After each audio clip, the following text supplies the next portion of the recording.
we call on the Attorney General of the Federation and the Minister of Justice, Prince Lateef Fagbemi, SAN, and the Economic and Financial Crime Commission to take decisive action to recover this money and bring all those involved in this act of corruption to justice. The failure to act swiftly will only embolden further mismanagement of public funds in Kogi State. 3.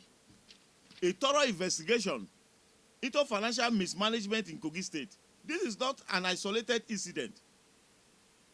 Kogi has a troubled history of financial misconduct under the leadership of Governor Yaya Bello. And now his successor, Usman Ododo, appeared to be following the same corrupt path. We demand a full-scale forensic audit of the state finance and the independent investigation into all government transactions involving the public fund. And at the end of the culture, of political godfather, and end the culture of political godfatherism and corruption. What do we expect when a politician like Yaya Bello financed the mismanagement, had picked his own successor? It is not surprised that the Governor Ododo is replicating the same corrupt practices.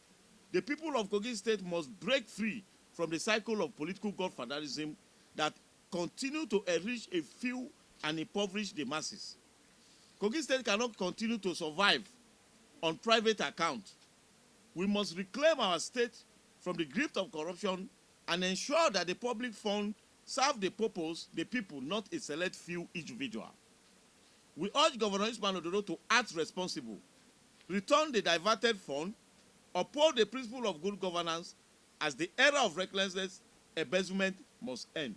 Justice must prevail.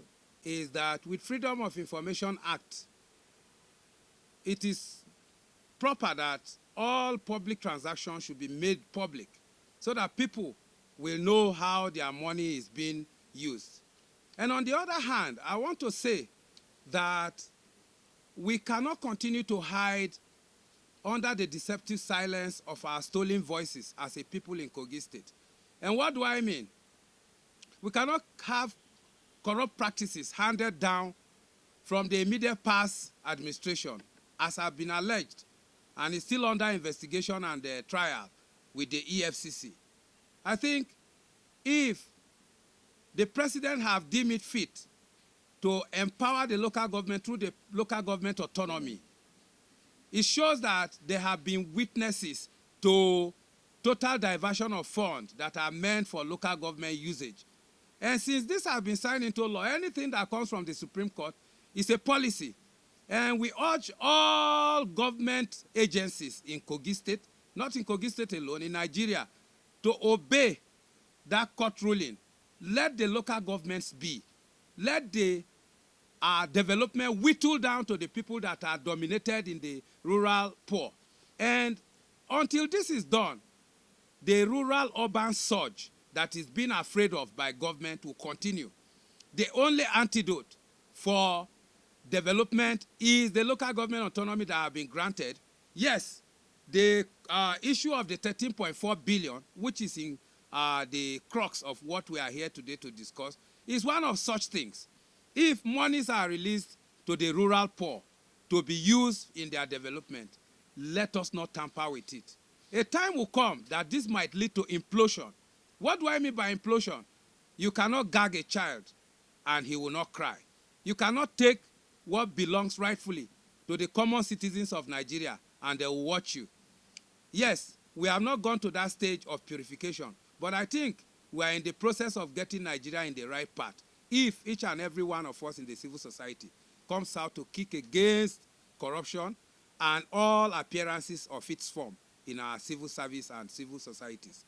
As we speak to you, the governor himself, Governor Usman Ododo, gathered a group of people which we don't know, representing some fictitious or fictional local government, and a check was presented to them on behalf of the local, on behalf of 80 local communities. 80 local communities that does not have name. No names of local communities was mentioned. As we speak, this money has been shared. And again, I want to put it clear that, one, we will continue to raise our voice against maladministration that is going on in Kogi State. A situation whereby people are dying in abject poverty, no healthcare delivery, no social amenities, no rural road, no educational institution or primary schools. In fact, if you go to Kogi State today, most of the primary school teachers are all, most of the primary schools in Kogi State are all closed down. Because of what? Because there are no teachers. Most of them are retired and no recruitment has taken place. All what is happening in Kogi State is corruption. And I want to use this opportunity to call on the President, Federal Republic of Nigeria, President Bola Ahmed Tinubu, to act swiftly because, one, Kogi State people deserve better. The people voted for him. And what we have seen in Kogi State is not a leadership at all. It is a leadership of selected few where Ododo and Yaya Bello gather themselves and share the money. This is not a mere allegation. We have our facts.